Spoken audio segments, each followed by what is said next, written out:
नमस्कार दोस्तों, excellent point coaching centre से मैं आपका फिर से एक बार स्वागत करता हूं। जैसे कि कल हमने बताया था कि हम आज से हिंदी की न्यू क्लासेस शुरू करने जा रहे हैं, जो आपकी यूपीपीएससी हो जाता है, यूपीपीसीएस वगैरह हो जाते हैं, और यूपीएससी वगैरह जितने भी यूपीएसआई वगैरह एग्ज़ाम होते हैं, और UP TET, C TET, super TET और एसएससी जीडी, यूपी कांस्टेबल और लेखपाल, समीक्षा अधिकारी जिसको आरओ बोलते हैं, इसमें सामान्य हिंदी का एक अलग ही पोर्शन आता है। तो हम जो आज पढ़ने जा रहे हैं वो हिंदी पढ़ने जा रहे हैं। तो हिंदी के लिए सबसे पहले तो हम सामान्य हिंदी जो होती है हमारी, सबसे पहले इसमें आता है वर्णमाला। वर्णमाला से भी पहले की बात करें तो इसमें सबसे पहले आ जाता है आपका 14 सितंबर।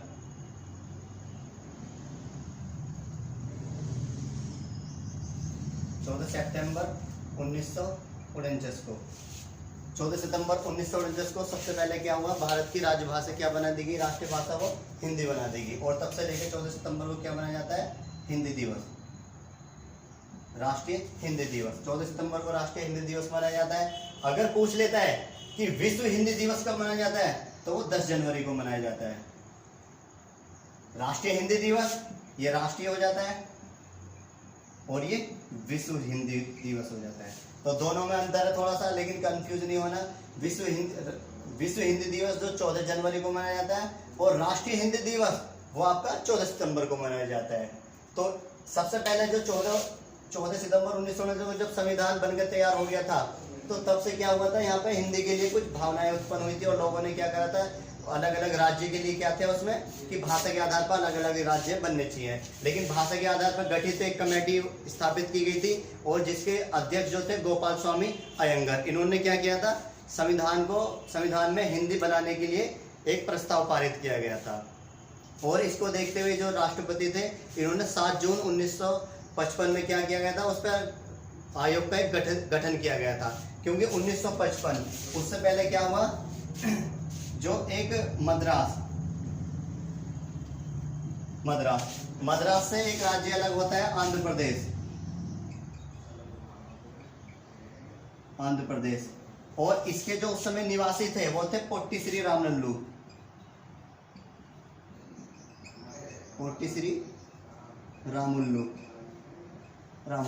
तो इन्होंने क्या किया, तो यहाँ पर भाषा के आधार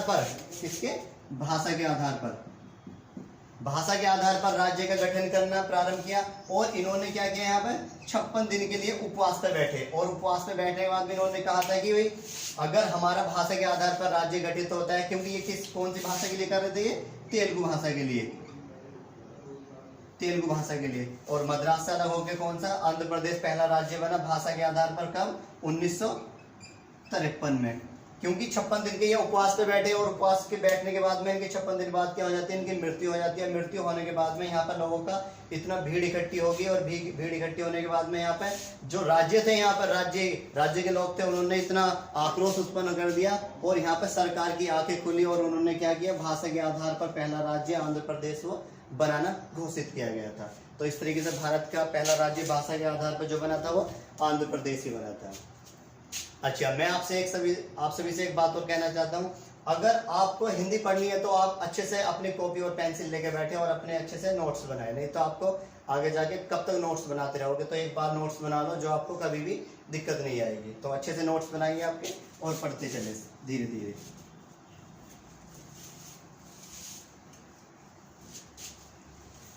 जब संविधान लागू किया गया था, तब इसमें जो थी टोटल 14 भाषाएं थी। तो संविधान आपका लागू किया गया था 26 नवंबर 1949 को।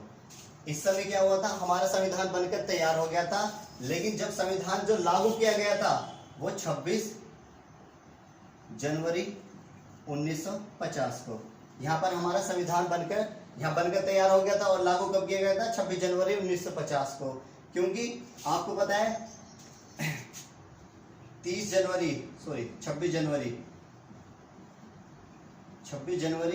1930 को भारत ने अपना पहली बार क्या बनाया था, संविधान अधिनियम बनाया था। तो यहीं से देखते हुए क्या संविधान यहाँ बनकर तैयार हो गया था, और लागू कब किया गया था, इसी डेट की वजह से इसकी वजह से। और तब यहाँ पर अपना क्या बनाया गया था, भारत का संविधान यहाँ पर लागू किया गया था और तब से भारत क्या बन गया, एक गणतंत्र देश बन गया।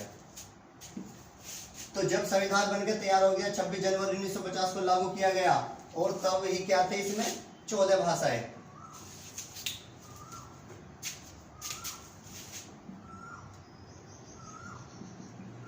चौदह भाषाएं इसमें प्रारंभ में जोड़ी गई थी और वर्तमान में ये प्रारंभ में थी और वर्तमान में कितनी है 22 भाषाएं। ये वर्तमान प्रारंभ में पूछता है तो 14 भाषाएं थी और वर्तमान में कितनी है 22 भाषाएं हैं।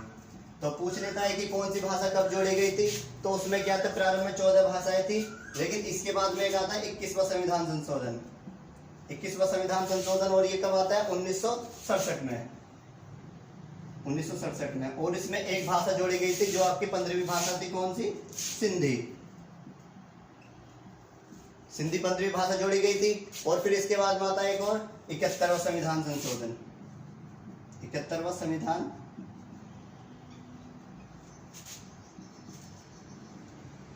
संशोधन, 71वां संविधान संशोधन आता है। और इसके बाद में क्या होता है, और 3 भाषाएं और जोड़ी गई थी। इसमें जो आपका वो था आपका ये 1992 में जोड़ा गया था और इसमें 3 भाषाएं जोड़ी गई थी जो कोंकणी, मणिपुरी और नेपाली। कोंकणी, मणिपुरी और नेपाली 3 भाषाएं ये जोड़ी गई थी। 15, 16, 17 और 18 ये 3 भाषाएं जोड़ी गई थी। फिर एक और आता है 92वां संविधान संशोधन 2003 में। संविधान संशोधन 2003 में और इसके द्वारा 4 भाषाएं और जोड़ी गई थी। बोडो,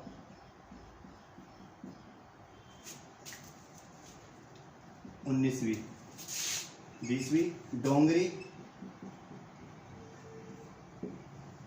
और 21वीं मैथिली और 22वीं संथाली।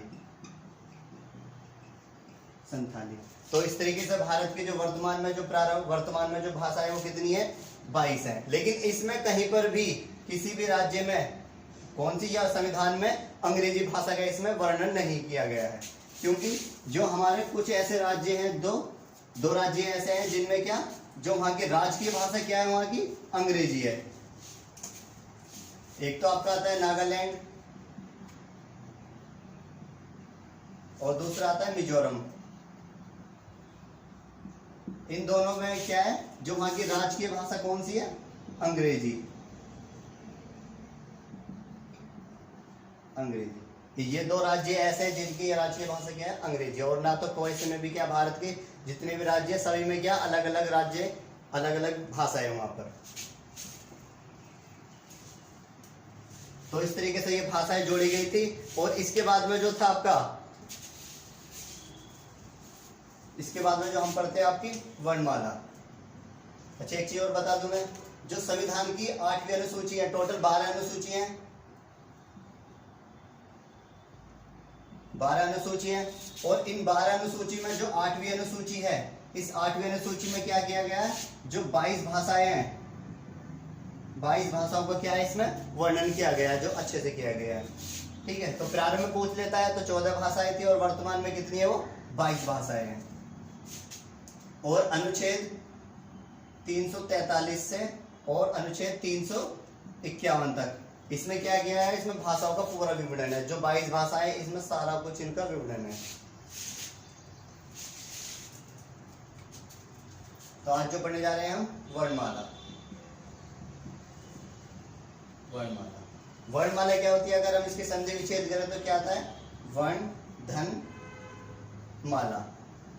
मतलब वर्णों की क्या एक माला, जिसमें कितने अक्षर होते हैं टोटल, वर्ण होते हैं टोटल वो 52 इसमें टोटल वर्ण होते हैं। इसमें वर्णमाला को भी इसमें 2 भागों में बांटा गया है। एक आता है आपका स्वर और दूसरा आता है व्यंजन। स्वर और व्यंजन, स्वर वो होते हैं जो किसी की सहायता नहीं लेते और खुद ही अपने में खुद ही बोलते हैं वो। और व्यंजन क्या होते हैं, ये जितने भी व्यंजन होते हैं इसमें क्या छुपा होता है, स्वर छुपा होता है। कौन सा वाला, ये वाला स्वर। हाँ, ये स्वर छुपा होता है, क्योंकि आपको पता है जितने भी व्यंजन होंगे, जितने भी होंगे क्या कुछ भी होंगे, उनके नीचे क्या, अगर इनमें से स्वर निकाल देते तो क्या बचता है, हम नीचे हलंत लगा देते हैं, जिसको एक तिरछी एक लाइन बोलते हैं। ये वाली, ये क्या होती है, एक हलंत की एक आवाज निकालती है। इसमें इससे क्या हो जाता है, अब ये स्वर निकल जाता है, कौन सा, ये वाला। तो सबसे पहले पढ़ते हैं हम स्वर, जो कितने होते हैं टोटल, 11 स्वर। छोटा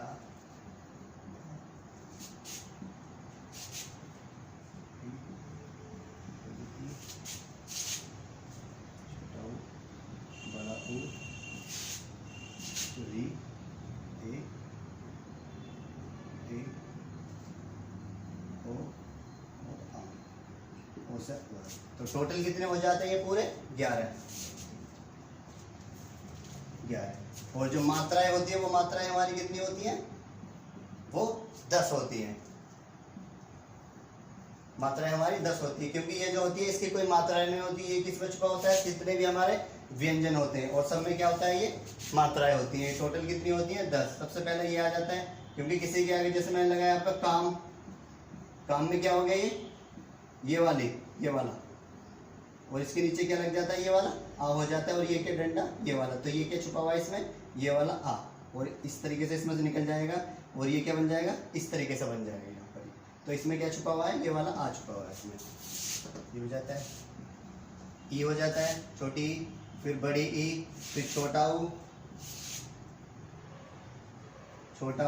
फिर बड़ा ऊ, फिर री कौन सा होता है, जो ऋषि बोलते हैं हम, जैसे कि बोलते जैसे कि नीचे इस तरीके से लग जाता है, तो ये उसका प्रयोग यहाँ पर होता है। ज्यादातर इसका प्रयोग संस्कृत में होता है। फिर इसके बाद में छोटा ए, फिर बड़ा ए, फिर छोटा ओ और बड़ा ओ,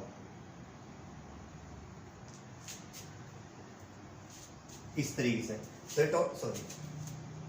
तो टोटल कितने होते हैं इस तरीके से, ये मात्राएं 10 होती है, और स्वर कितने होते हैं, 11 होते हैं। स्वर को भी हम 3 भागों में पढ़ते हैं। एक होता है हिरस्व स्वर,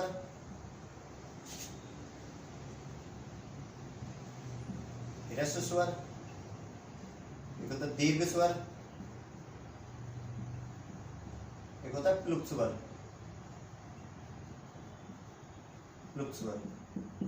ये 3 होते हैं मात्र, ये स्वर भी।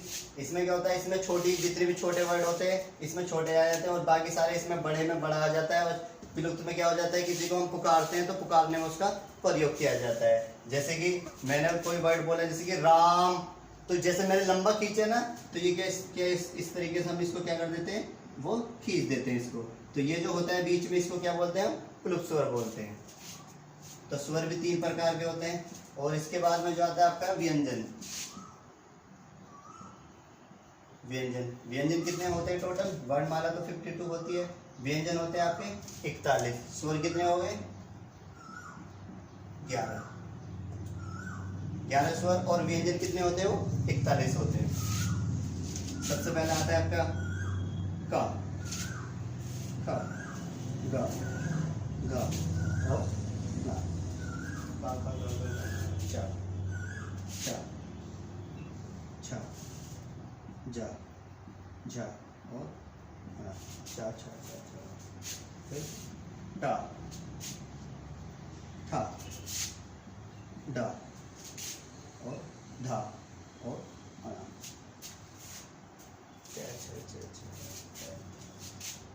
ते, थे, दे, ध और न। पा, फा, बा, धा और न। तो इन्हीं को क्या कहते हैं हम, स्पर्श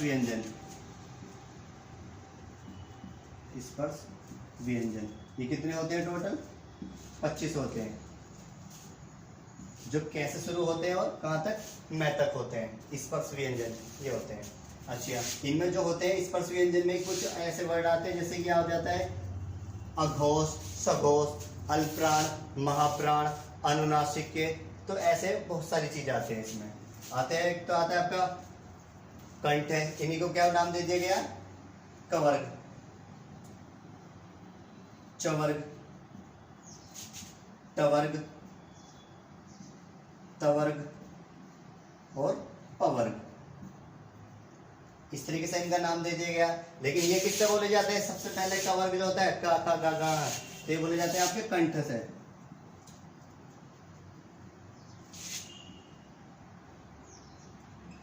कंठ से।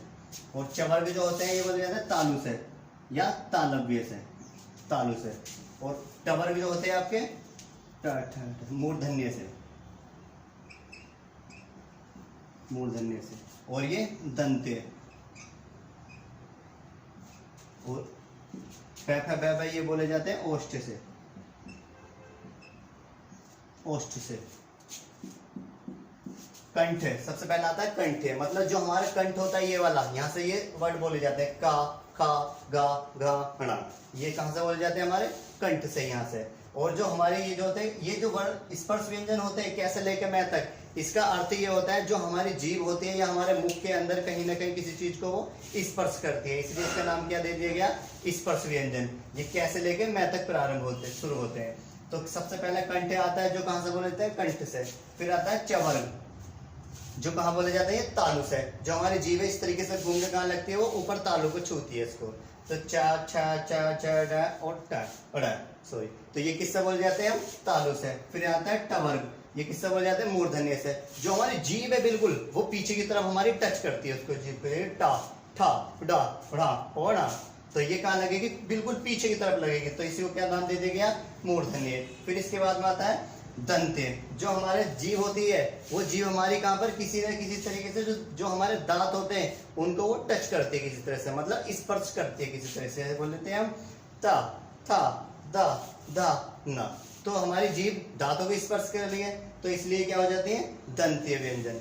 और इसके बाद आता है पवर्ग, जिसको क्या बोलते हैं हम? ओष्ठ। ये ओष्ठ कहाँ से शुरू होते हैं?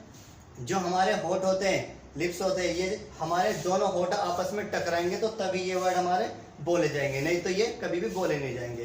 क्योंकि अगर हमारा नीचे का होठ काट लिया जाए तो ये वर्ड कभी भी बोलने में बोले नहीं जाएंगे ये कभी भी, ठीक है। तो ये किससे बोले जाएंगे? हमारे होठों से, जो हमारे दोनों होठ आपस में एक दूसरे को स्पर्श करें। पा फा बा भा मा।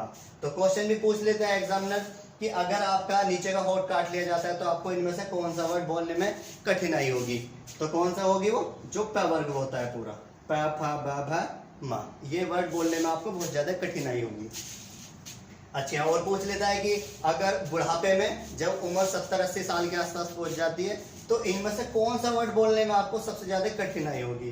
क्योंकि बुढ़ापे में आपको पता है कि दांत तो होते नहीं है, तो दंते कौन से होता है? त थ द धन। तो बुढ़ापे में ये वर्ड जो होते हैं ये हमसे बोले नहीं जाते, तो इनको क्या कहते हैं हम? दंतीय व्यंजन। कुछ आते हैं जैसे कि एक आता है अघोष और एक आता है सघोष। अघोष और सघोष, ये अघोष और सघोष क्या होते हैं? जो अघोष का मतलब क्या होती है? जो हमारे मुंह के अंदर जो कंपन कम उत्पन्न करे तो उसी को क्या नाम दे दिया गया? अघोष दे दिया गया। और सघोष मतलब मुख के अंदर जो कंपन है वो कैसी हो? बहुत अधिक उत्पन्न हो, तो वो क्या हो गया? सघोष हो जाता है। जो अघोष होता है ये पहला और दूसरा होता है अघोष, और जो सघोष होता है ये होता है हमारा तीसरा, चौथा और पांचवा, ये हमारा सघोष होता है। मतलब अघोष कौन सा होता है? पहला और दूसरा, ये वाला पहला दूसरा, ये जितने भी हो जाते हैं ये वाले कौन से हो जाते हैं? सारे हमारे अघोष हो जाते हैं। और बचे कितने? 3, 4 और 5, ये किससे बोले जाते हैं? हमारे सारे के सारे ये सघोष होते हैं हमारे, सघोष और अघोष। इस तरीके से इसमें क्या होता है? कंपन बहुत अधिक हो मुंह के अंदर, तो ये क्या हो जाता है? हमारा सघोष हो जाता है। और इसके बाद में एक और आता है आपका अल्प्राण महाप्राण। क्या आता है?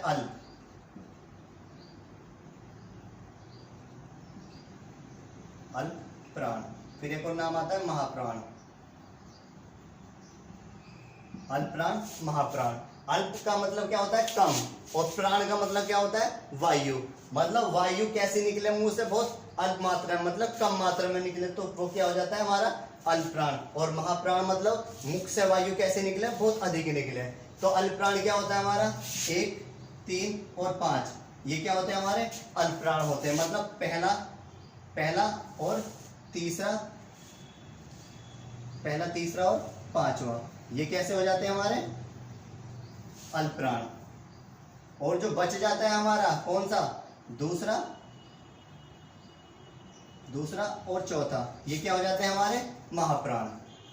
दूसरा चौथा ये हमारे क्या हो जाते हैं महाप्राण। महाप्राण का मतलब ये होता है कि मुख से वायु कैसे निकले, बहुत अधिक निकले। जैसे कि हम बोलते हैं, जैसे कि मान लो अल्पप्राण में जैसे कि का, गा और ड़ा, तो मुंह से क्या निकली, वायु बहुत कम मात्रा में निकली, तो इसलिए इसका नाम क्या दे दिया गया, अल्पप्राण। और महाप्राण मतलब मुख से वायु कैसे निकलेगी, बहुत अधिक निकलेगी, तो इसलिए नाम क्या दे दिया गया, महाप्राण। महाप्राण में क्या था, दूसरा और चौथा, जैसे ये वाला और ये वाला, इसमें जैसे ये सारे और ये वाले भी सारे, तो इसमें क्या जाए, खा, छा, ठा, ठा और फा, तो इसमें क्या निकली, वायु मुंह से बहुत अधिक निकली। इस तरीके से बोल के देखेंगे। फिर आता है घा, झा, ठा, धा और भा, तो मुंह से कैसे निकली, वायु बहुत अधिक निकली, तो इसलिए क्या नाम दे दिया गया इसको, महाप्राण। अल्पप्राण, महाप्राण।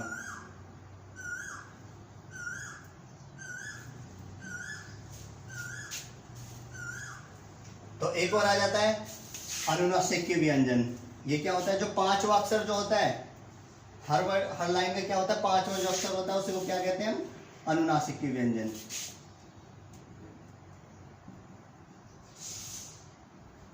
अनुनासिक व्यंजन मतलब जो हमारी नाक होती है, अगर हमें जुकाम हो जाता है तो हमसे ये वर्ड क्या बोलने में बहुत कठिनाई होगी, ये हमसे बोले नहीं जाएंगे। तो ये कौन से होते हैं, और न और मैं, तो ये किससे बोले जाते हैं हमारे, वो नाक से बोले जाते हैं। इसलिए इसको नाम क्या दे दिया गया, अनुनासिक के व्यंजन। जो कैसे लेके और मैं तक होते हैं, ये कितने होते हैं, टोटल 25 होते हैं, तो इनको क्या नाम दे दिया गया, स्पर्श व्यंजन। और इसके बाद में जो आता है आपका, एक आता है ऊष्मीय व्यंजन। ऊष्मीय व्यंजन ये कौन से होते हैं, श, श और है, ये कितने होते हैं, टोटल 4 होते हैं। फिर इसके बाद में आ जाता है एक अंतःस्थिर व्यंजन। स्थिर व्यंजन ये कितने होते हैं हमारे, ये भी हमारे 4 होते हैं। तो या, रा, ला और वा, या ला वा। फिर इसके बाद में आ जाता है एक संयुक्त या मिश्रित,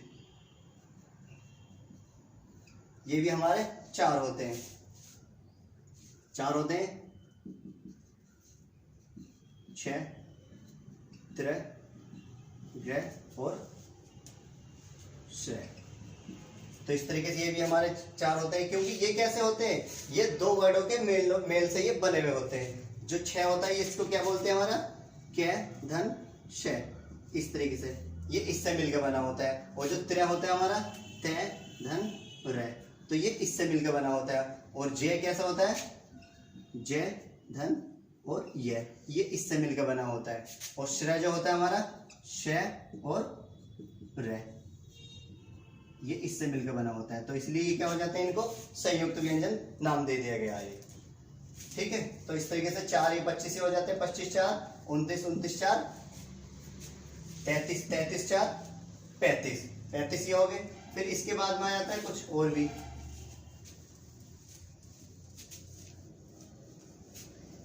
एक आ जाता है आपका पार्श्विक व्यंजन। अच्छा, जो ऊष्मीय व्यंजन होते हैं हमारे, ऊष्मीय का अर्थ क्या होता है, ऊष्मा, जो मुख से कैसे निकले, ऊष्मा बहुत अधिक निकले। जैसे कि श, श, श और ह, इसमें क्या निकलेगी, मुंह से वायु बहुत अधिक निकलेगी, इसलिए नाम क्या दे दिया गया है इसका, ऊष्मीय व्यंजन। फिर एक आता है पार्श्विक व्यंजन। पार्श्विक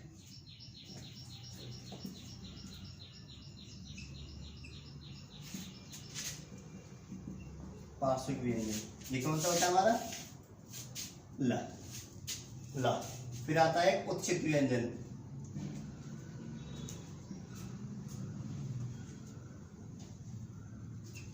उच्छित व्यंजन ये डा और ढा, ये 2 होते हैं। फिर इसके बाद में आता है और आगत व्यंजन। आगत व्यंजन, व्यंजन ये कौन से होते हैं हमारे, जा और था, जे और था। क्योंकि जो जे और फ होते हैं, ये जितने भी शब्द आपने पढ़े होंगे तो ये इनके नीचे क्या लगी होती है, यहाँ पर बिंदी लगी होती है, इसलिए इनको जय और हा बोला जाता है। तो ये कौन से होते हैं, आगत व्यंजन।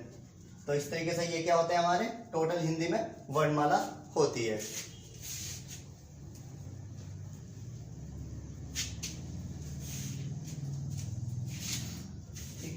बहुत है आज के लिए, कल फिर मिलते हैं एक नई क्लासेस के लिए, ठीक है ना। और अपने नोट्स बनाते रहिए और अच्छे से पढ़ते रहिए, जो आपके सभी एग्जामों में जो हिंदी एक सामान्य भाषा में कर दी गई है, ठीक है। तो यहाँ से बहुत क्वेश्चन आते हैं, इसको पढ़ते रहिए।